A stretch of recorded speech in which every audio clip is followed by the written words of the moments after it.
The time we have all been waiting for is finally here. The MLB playoffs are just about upon us, and the rest of the league should be afraid. I want to talk about some of the recent quotes coming out of the Phillies locker room, why this team is so locked in on winning a World Series, and why this just may be the year that they get over the overall hump. Now, I do want to dive into every part of this. I want to talk specifically about Nick Castellanos, why I do think that he should have teams fearful, and some nice outlook from Bryce Harper. But before I get fully into it, I do want to remind you guys to make sure you are smashing that subscribe button. We're knocking on the door of 1,000 subscribers right here on Phillies Digest. I do want to get over that number before Red October starts. So if you wouldn't mind supporting us, I appreciate it very much. Just 83% of you guys, or just 17% of you guys watching these videos have subscribed just yet. So let's get those numbers up and let's get ready to go win a World Series. And a team that I do know that is locked in and ready to make that happen is our Philadelphia Phillies. We did get this quote here from Rob Thomson, who was asked about how the team stacks up against some past Phillies teams that he's obviously been a part of. And it says, quote, "Manager Rob Thomson spoke with reporters after his club's win and had high praise for this year's roster. Quote,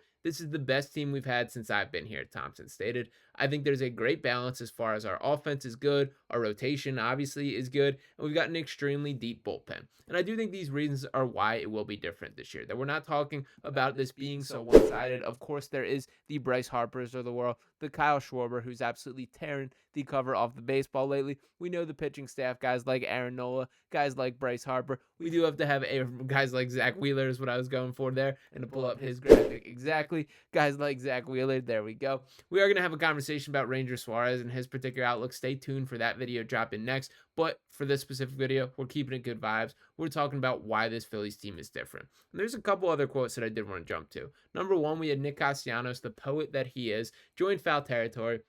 And he was asked about kind of the difference from being in Philadelphia, dealing with Dave Dombrowski, dealing with John Middleton, who's, by my money, the model of what you should hope for in an owner in professional sports. And Castellanos was asked about this, and he said, quote, "I don't think he's using the Phillies as a balancing act for his overall wealth portfolio." Nick Castellanos explains what it's like to play for a team owned by John Middleton, who he thinks is in it because he wants a ring. And we know that very clearly because Middleton will be the first one to tell it. And when you watch this full interview by Castellanos, he honestly did a really nice job of giving him his credit. And this is in a way that Middleton absolutely deserves. The Cassie's right on the money for pointing out that in any random Phillies game, you can look up in the 400 section. And John Middleton is likely up there just as a man of the people. That he is there celebrating. He's there as a fan. It's a guy who cares about baseball. And especially in an era and a timeline where business has morphed into sports in a way well beyond what I think most of us ever thought would be the case. The Oakland A's are a primetime example of that, as you see how much it means to each of the fans in the building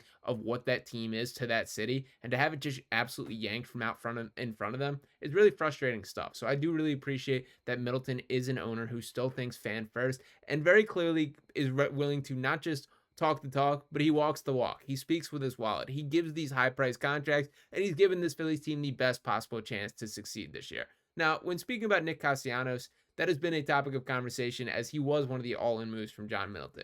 And our very own Luke Arcani on this channel wrote an article calling Nick Castellanos the X factor to the Phillies postseason. Now, let's hear him out a little bit on things here. I'm going to pull up a couple blurs from his article on crossingbroad.com. And Luke writes, "The biggest X factor for this October is Nick Castellanos. The $100 million right fielder has had a really impressive second half, slashing 286, 343, and 489 for an 832 OPS over 63 games since the Midsummer Classic. Castellanos hit just 233 in his first 96 games of 2024, but he has really turned it on over the last 2.5 months.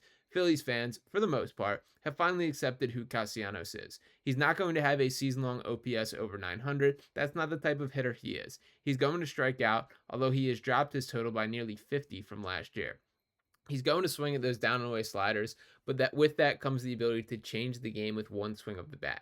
Castellanos had some awesome moments last playoffs, most notably 4 homers in 24 hours against the Atlanta Braves. Even with that, he still hit just 213 throughout 13 games in October with 14 strikeouts. He hit just 185 back in 2022 with 12 hits to 18 strikeouts. And those were obviously some frustrating times for Nick Castellanos there. But in my mind, as much as you need better production, I was more frustrated with Rob Thomson and the decision making that point, and particularly in the lineup with having Castellanos slated behind Bryce Harper to the point where Bryce was just not getting pitches thrown his way.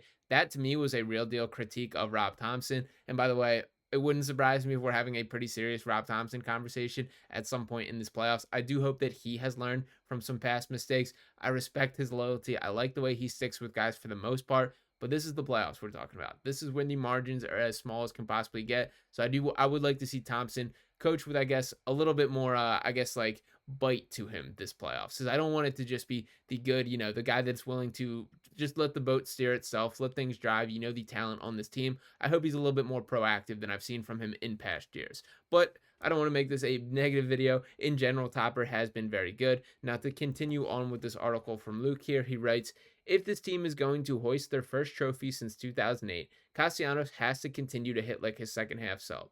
He's slugging .482 in September while hitting .333, .390, and .611 over his last 15 games with 18 hits, 4 home runs, and 8 RBIs. He's found a home in the 5-hole, which is where he'll be in the postseason. Nick Castellanos in 2024, and you can see when batting 5th, he's slashing .306, .341, and .546 there. The key to Castellanos' success is jumping in counts. Castellanos is slashing .360, .373, and .588 with a .961 OPS and 41 hits on the first pitch of the at-bat this season. He's hitting .377 on an 0-1 count and .323 on a 1-0 count. Once he gets 2 strikes, .152, .221, and .238 with a .459 OPS. When Castellanos gets on base, the Phillies win games. It's as simple as that. Castellanos is slashing .286, .352, and .499 with an .851 OPS in Phillies wins this season compared to just .206, .245, and .325 with a whopping .570 OPS in losses. So a lot of good stuff there as far as the numbers go. It is clear that Castellanos, kind of similar to Kyle Schwarber, where he's kind of a tone setter for this Phillies team. You just feel it with Castellanos from a bit of an emotional standpoint that it's very frustrating when he does feel more like one of those automatic outs. The slider down and away will always kill me. And the plate approach, while I would say is notably better than when he first got to Philadelphia, he's still a guy that's going to be up there hacking. And that's part of what makes Nick Castellanos Nick Castellanos. So can't fully hate on that there. But I did think that was a good note from Luke, kind of breaking things down as far as the X factor.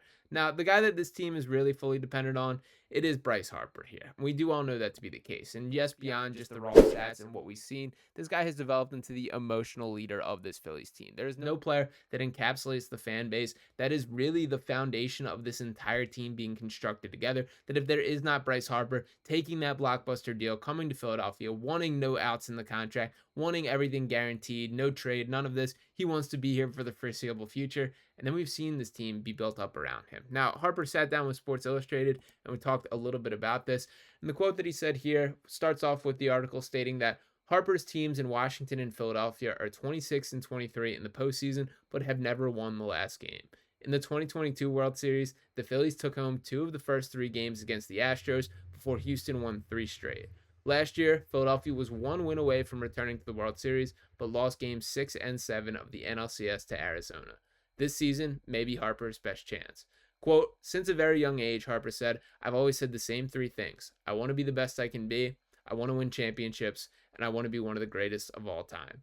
It's always kind of been that way, right? But I'm satisfied with where I am. Happy. I'm so happy to be a Philadelphia Philly. I'm so happy to be here and to be part of this organization. I'm satisfied with where I am. It's just those are the 3 things. I'll never be satisfied on those. I love this mindset here. That is what makes Bryce Harper great. And he's done a pretty damn good job of accomplishing these goals thus far. Now, that championship is firmly in front of him and this entire Phillies team. I love the hunger. I love the mentality out of this team. I do think they are back clicking in the right direction after a bit of a slow point towards the middle of this season. But this team has got its fight back, is zeroed in and focused, and I do think they are ready to make the rest of the MLB worried. So I hope you guys are along for the ride with me. Once again, do want to remind you guys to make sure you are smashing that subscribe button. That just 17.1% of you guys tuning into the videos have subscribed just yet. Let's get over that 1,000 subscriber mark before Red October officially kicks off. I want to hear from you guys on who your X factor is for this Phillies team in this run in the comments. Once again, make sure you're smashing that subscribe button, dropping a like, and I'll be talking with you next time right here on Phillies Digest. Peace.